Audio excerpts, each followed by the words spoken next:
Buenos días. Mi nombre es Hugo Fernández Tito. Bueno, voy a hablar sobre mi tema, mi trabajo de investigación. En este caso de mí es el pacientes con diabetes 2 que van a requerir tratamiento con insulinoterapia, ¿no? Bueno, en el contexto de que no, estos pacientes, los pacientes con diabetes tipo 1, donde donde estos pacientes usualmente requieren el tratamiento con antidiabéticos orales y cambios del estilo de vida, pero por circunstancias o no se adhieren adecuadamente al tratamiento o no cumplen las indicaciones, no llegan a rangos terapéuticos, ¿no? Por lo cual es necesario utilizar la insulinoterapia para lograr estos rangos terapéuticos. Entonces, mi trabajo va enfocado es cómo yo puedo controlar a estos pacientes en lugares donde es inaccesible, ¿no? O el paciente no puede llegar al consultorio en forma adecuada y va a haber mayor complicación de su enfermedad, ¿no?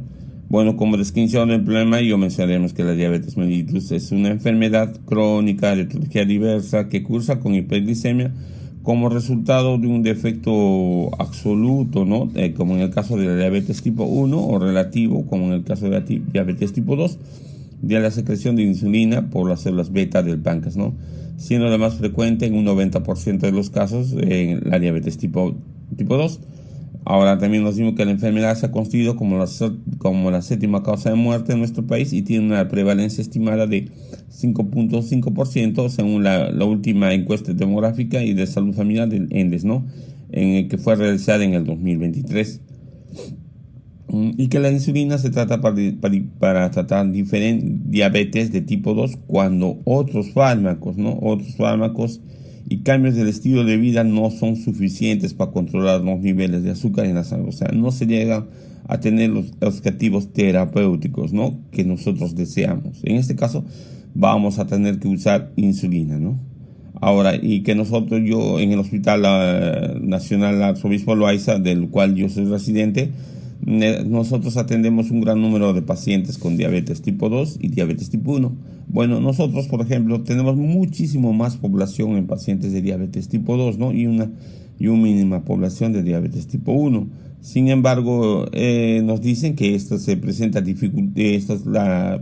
dificultades para el monitoreo glicémico, corrección y titulación de la dosis, ¿no? Como tampoco falta de equipo, porque tampoco tienen falta de equipo básico indispensable para el seguimiento, siendo el paciente mucho más perjudicado, ¿no?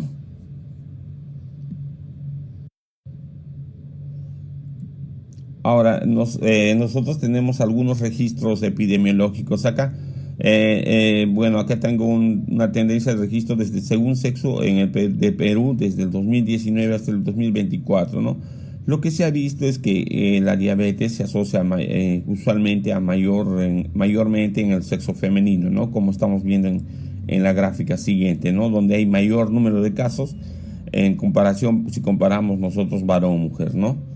Otra cosa importante es aquí, como dije anteriormente, ¿no? Que si nosotros vemos los diferentes tipos de diabetes, ya sea la de tipo 1, la de tipo 2, la gestacional, u otros tipos de diabetes, ¿no?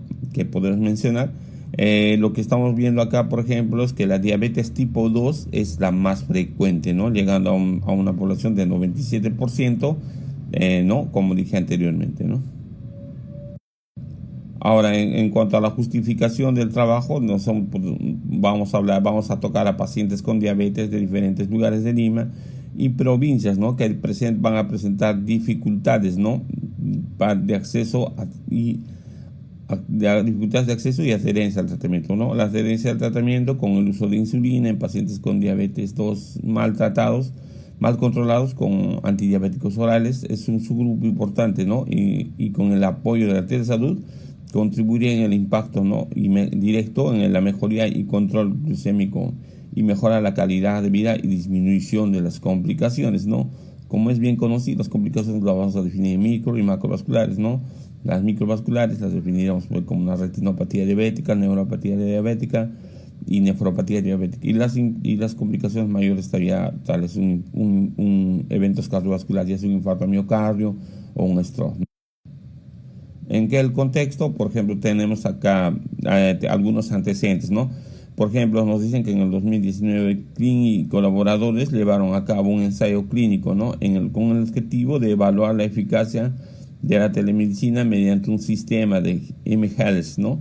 Este es que a través de un programa de teléfonos móviles inteligentes, o sea, los smartphones. Para este estudio se seleccionaron 191 pacientes con diabetes tipo 2 entre 19 y 80 años, ¿no? Con niveles de hemoglobina glicosilada entre 7 y 10, ¿no? Sin modificaciones de la prescripción de antidiabéticos orales o sin una variación de más del 10% de la dosis total de insulina diaria en los últimos 3 meses, ¿no?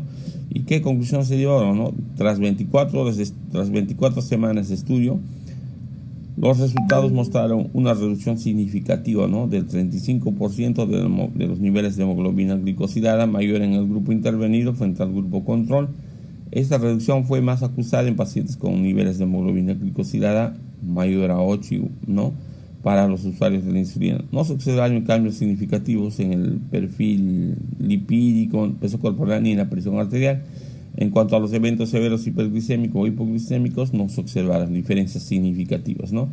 Ahora, en el 2021, Groth y colaboradores llevaron a cabo un metaanálisis, ¿no? En el que se revisaron múltiples estudios con el objetivo de evaluar en pacientes con diabetes tipo 2 los efectos de la telemedicina, ¿no? En relación con los parámetros clínicos y analíticos, ¿no? Ya sean hemoglobina glicosilada, presión arterial sistólica, diastólica, masa corporal, glucosa postprandial, glucosa basal, peso, colesterol total y calidad de vida, ¿no? Lo que al final se diferenció es que no se encontró una reducción significativa de la hemoglobina glicosilada, una glucemia postprandial y cambios también en la glucosa de plasma en ayunas, en el peso, en el índice de masa corporal o aumento de la calidad de vida, ¿no? Así como el aumento de calidad de vida física, ¿no? Tanto de la cavidad, pero sin embargo no se encontraron diferencias significativas, ¿no? En los niveles de presión arterial sistólica y colesterol total,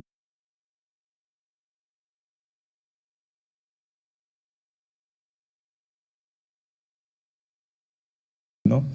En cuanto a la fase 1 o evaluación situacional, no se va a dar sobre todo por la formación del equipo de trabajo. Esto va a estar dado por un coordinador general. El coordinador general va a ser el coordinador del proyecto, va a ser responsable de la planificación, supervisión y ejecución del proyecto. A su vez también vamos a tener un coordinador médico que va a ser que supervisa la implementación y calidad del seguimiento de la telemedicina, y un equipo médico de salud, ¿no?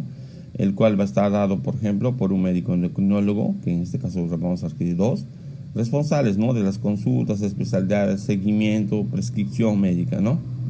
Ahora también vamos a tener un médico general que va a ser responsable de la prevención, cumplimiento de pacientes alejados del hospital, ¿no? Y las enfermeras que van a estar responsables de las visitas domiciliarias, capacitación del uso del glucómetro y asistencia, ¿no? En cuanto a la formación del equipo de trabajo, vamos a tener un equipo tecnológico, ¿no? Especialistas en telecomunicaciones, responsables de la conectividad, asistencia y capacitación a los médicos, ¿no? Un equipo de gestión en el cual va a estar dado por un especialista en salud pública, que va a evaluar el impacto del proyecto, ¿no? y el manejo de la logística, coordinación con las entidades gubernamentales. Un equipo comunitario, ¿no? que puede estar dado por el promotor de salud, un agente comunitario, que nos va a permitir, ¿no? El enlace entre el médico y la población rural. Un equipo de evaluación que es el que se va a encargar, ¿no? Que va a investigar o va a analizar, ¿no? La información del monitoreo para la estadística. Ahora, en cuanto a la identificación del público objetivo, el paciente diabético tipo 2 con tratamiento con insulina, ¿no? Que van a ser los beneficiarios directos. Entonces, en la población, bueno, yo considero que podemos utilizar personas mayores de 50 años con comorbilidades, ¿no? Por ejemplo, ya sean cardiovasculares, neurológicas, respiratorias. En la ubicación, estoy considerando la zona urbanos-rurales con acceso limitado a la salud especializado o farmacológico, ¿no? Un nivel socioeconómico bajo, con bajo ingreso familiar, ¿no? Y que haya límites, por ejemplo, que haya barreras geográficas, ¿no? De difícil acceso, ¿no? Para que esta población acceda a los niveles de salud, ¿no? En cuanto a los profesionales de salud, se va a trabajar con médicos, ya sean médicos especialistas en endocrinología o médicos generales, ¿no? También vamos a hablar con enfermeras y promotores de salud que vendrían a ser los beneficiarios indirectos, ¿no? En cuanto al análisis de entorno, en cuanto a las oportunidades tecnológicas, se va a hacer una capacitación en telecomunicaciones a los médicos y personal rural con herramientas para el seguimiento de los pacientes, ¿no? Va a haber unas plataformas de consumo de datos de baja velocidad adaptadas a las zonas de baja conectividad o monitoreo mediante el uso de dispositivos, ¿no? Ejemplo, glucómetros para optimizar o ajustar la dosis de tratamiento, ¿no? En cuanto a la evaluación del entorno facilitador, vamos a dar la salud digital, como dijimos, está dada por esta resolución del Ministerio, resolución ministerial número 1010 de 2020, que fue dada por el MINSA, en el cual aprueba, ¿no?, el Plan Nacional de Telesalud en el 2020 al 2023, ¿no? Este Plan Nacional de Telesalud del MINSA que nos permite, ¿no?, la adopción de medidas digitales en zonas rurales con evidencia de estudios previos, ¿no?, sobre telesalud en el telemonitoreo, la capacitación a profesionales sobre la telesalud, ¿no? En cuanto a la infraestructura organizacional y recursos, va a estar dado por la integración de telesalud en el hospital y centros de salud en algunos sistemas que se va a brindar la historia clínica digital, ¿no? Y va a existir una implementación económica para el desarrollo de telesalud, o sea, la teleconsulta, ¿no? Esto serían en cuanto a las normativas legales. Esta va a estar dada por la ley número 30.421 del reglamento de telesalud y la ley número 29.733 de seguridad informativa, normativas de dispositivos médicos que nos van a brindar calificación, ¿no? Ahora, en cuanto a los retos y oportunidades, en cuanto a las barreras tecnológicas, en este caso vamos a hablar, ¿no?, va a haber una conectividad en cuanto a las barreras tecnológicas, esto se puede dar por la conectividad limitada, ¿no?, por zonas donde no llega el internet, el uso del monitoreo de glucosa. Actualmente solo se dispone con el glucómetro, ¿no?, y a veces puede estar no calibrado en el momento del monitoreo. La integración de la ley de telesalud puede presentar desafíos técnicos, ¿no? Resistencia al avance, médicos con poca experiencia en telesalud o historia clínica digital, ¿no? Usualmente en esto vemos, por ejemplo, en las zonas rurales o urbanos rurales, usualmente trabajan los médicos que están iniciando el 01 o están en el 01, y muchas veces estos médicos no han recibido, no tienen muchos conocimientos en telesalud, ¿no? Ahora, también va a existir la desconfianza por el paciente ante la consulta o seguimiento digital, ¿no? La sostenibilidad va a estar dado por los recursos van a ser asegurados en el Estado, ¿no? En las preocupaciones éticas y seguridad de datos, esto va a estar protegida por la ley de protección de datos, ¿no? Ahora, en la fase 2 o planificación de la implementación, la plataforma de telemonitoreo endocrino, ¿no? Esta plataforma virtual tiene por objetivo el monitoreo de pacientes remotos, ¿no?, donde se ingresarán los siguientes datos, ¿no? Ahí va a ingresar, por ejemplo, la presión arterial, la frecuencia cardíaca, frecuencia respiratoria, saturación de oxígeno, registro de las glucosas, ¿no?, y dosis de insulina actual que está recibiendo el paciente, o farmacoterapia establecida, ¿no?, registro de síntomas y signos de alarma.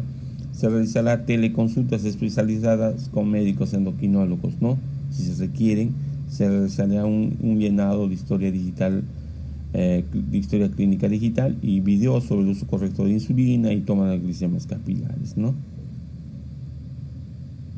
En cuanto a la operabilidad, aquí nos hablan del FIR, que son los recursos rápidos de interoperabilidad sanitaria, que es un estándar global, ¿no?, para comparar datos sanitarios entre sistemas, ¿no? Entonces esto nos va a permitir un diseño ligero para compatibilidad por dispositivos de baja calidad, ¿no?, como son los computador, laptop. Esta nos va a permitir la compatibilidad con la historia clínica digital mediante la API, ¿no?, que son el interfaz de programación de aplicaciones, ¿no? Este Fast General Interoperability Recurse es un estándar, ¿no?, de interoperabilidad en el ámbito de la salud desarrollado por el HAL 7 Este estándar está diseñado para facilitar, ¿no?, el intercambio de información de salud entre sistemas de información de salud de manera rápida, eficiente y segura, ¿no? Y también va a estar protegida por la protección de datos conforme a la ley, ¿no?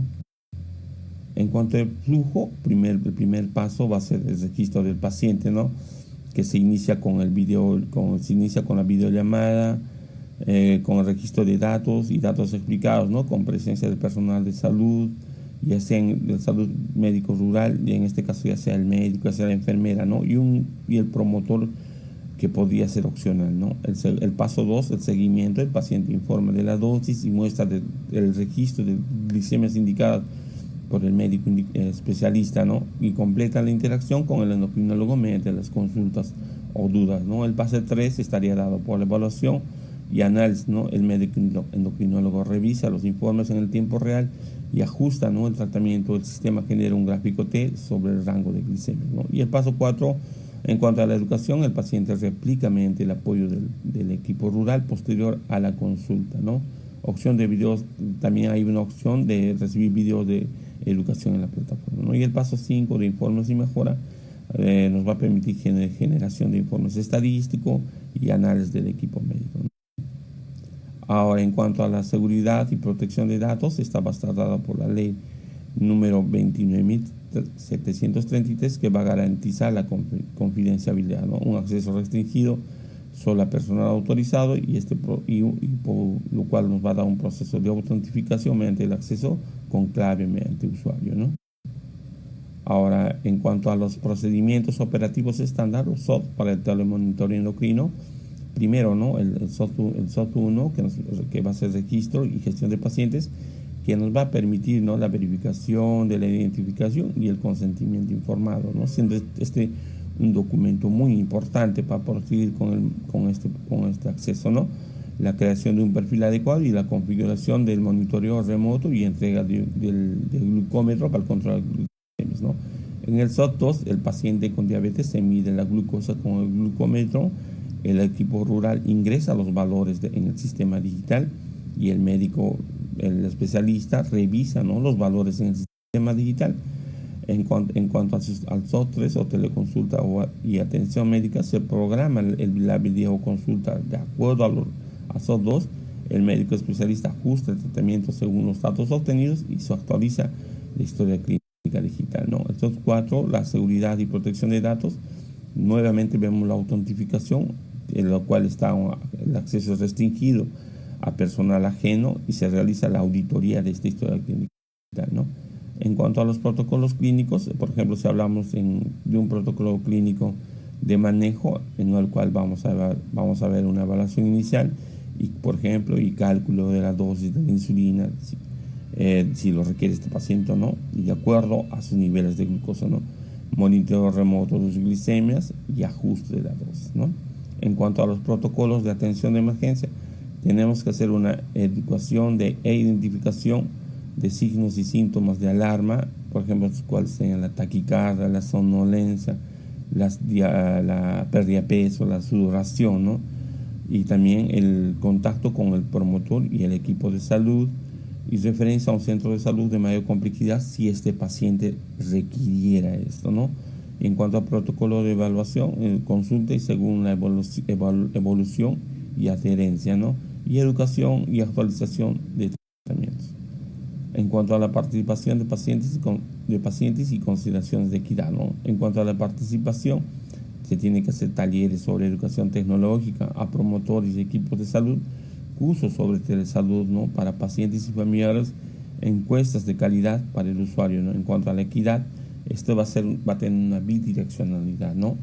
En cuanto a la equidad, va a haber un acceso de la plataforma, se configurarán según el idioma del paciente, que en muchos lugares pueden ser quechua hablantes, o también se pueden hablar, por ejemplo, en la región de Puno, Aymara. El promotor podrá facilitar la traducción, ¿no? La plataforma tendrá una interfaz sencilla para pacientes adultos mayores, en este caso también, ¿no? Ahora, ya yendo a los presupuestos, ¿no? En cuanto a la infraestructura, hablamos, por ejemplo, de los costos, ¿no? Por ejemplo, desarrollar la plataforma web nos va a costar aproximadamente de 50.000 soles. En cuanto a crear un almacenamiento y nube, un aproximado de 20.000 soles, y la implementación de la API, ¿no? De la API o de estos recursos rápidos de interoperabilidad sanitaria, un aproximado de 10.000 y una seguridad informática y cifrado de 10.000, haciendo un total de 90.000, ¿no? En cuanto al equipamiento y dispositivos, integrar glucómetros, tomando, por ejemplo, si tomamos nosotros 50, tendríamos un costo de 15.000. Tablets en las zonas rurales, 50 también, seríamos 30.000, porque estos tienen mucho mayor costo. Y el acceso al internet en estas poblaciones sería un costo aproximadamente de 25, haciendo un total de 70.000, ¿no? En cuanto a la capacitación, bueno, en cuanto a la educación del equipo de salud, estoy calculando un promedio de 30.000, y talleres comunitarios para pacientes en aproximadamente 20.000, que nos harían un total de 50.000, ¿no? En cuanto a los indicadores de la estructura, ¿no? Que vendrían a estar dentro de la fase 3, o sea, monitoreo, evaluación y mejora continua. En cuanto a los indicadores, por ejemplo, disponibilidad de plataformas de telemonitoreo endocrino, la fórmula sería porcentaje de centros de salud con acceso a la plataforma, la meta sería un 85%, ¿no? En cuanto a los dispositivos de médicos entregados, el número de porcentaje de glucómetros nos llegaría a la meta un 70% como mínimo, ¿no? Y en la personal de salud capacitado, o sea, médicos, enfermeros capacitados, nos llegaría a un 80%, ¿no? Ahora, en cuanto a los indicadores de proceso, también hablamos por ejemplo, adherencia al glucómetro con sensor, porcentaje de mediciones al día, la meta sería 80%. Uso de teleconsulta, número de consultas virtuales al mes por lo menos mayor a 1, ¿no? Y tiempo de respuesta del médico, tiempo desde el aviso hasta la respuesta del médico, bueno, lo ideal sería hacerlo en menor o igual a 1 hora, ¿no? Ahora, en cuanto al indicador reducción de hospitalizaciones, porcentaje de pacientes que evitan el reingreso hospitalario por complicaciones, sería mayor o igual al 60%. Control efectivo glicémico, esto sería el porcentaje de pacientes con glucosa dentro del rango objetivo, sería mayor o igual al 70%. O satisfacción del usuario, ¿no? Porcentaje de usuarios satisfechos con la plataforma digital, mayor o igual a 90, ¿no? Y reducción en cuanto a reducción de costos en traslados, promedio de referencias evitadas al mes, esto estaríamos hablando menor al 50%, ¿no? En cuanto a la planificación, lo que tenemos que pensar es una evaluación de las frecuencias de consultas, ¿no? Adherencia al tratamiento, identificación, ¿no? De problemas en conectividad, acceso o funcionalidad de la plataforma digital, encuestas de satisfacción, ¿no? De usuario cada 3 meses, efectividad del monitoreo y calidad de la atención, ¿no? Y auditorías semestrales para detectar errores, ¿no? En seguridad, interoperabilidad en el Ministerio de Salud. En cuanto a las conclusiones, yo podría mencionar que el telemonitoreo endocrino es una plataforma digital, ¿no? Innovadora para el seguimiento de pacientes con diabetes tipo 2 provenientes de provincias de zonas urbanos-rurales, ¿no?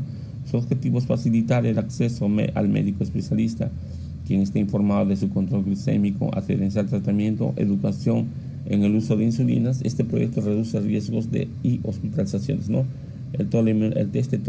Telemonitoreo es un proyecto que cumple con normas de seguridad de datos y estándares de interoperabilidad mediante la interfaz segura y eficaz, ¿no? Con una proyección financiera que asegura sostenibilidad, mejora de la plataforma y talleres de educación a pacientes y equipo médico, ¿no? Bueno, eso sería todo en cuanto a mi trabajo. Aquí dejo la bibliografía que se ha usado, ¿no? Bueno, con todo esto, agradecerles su atención. Muchas gracias.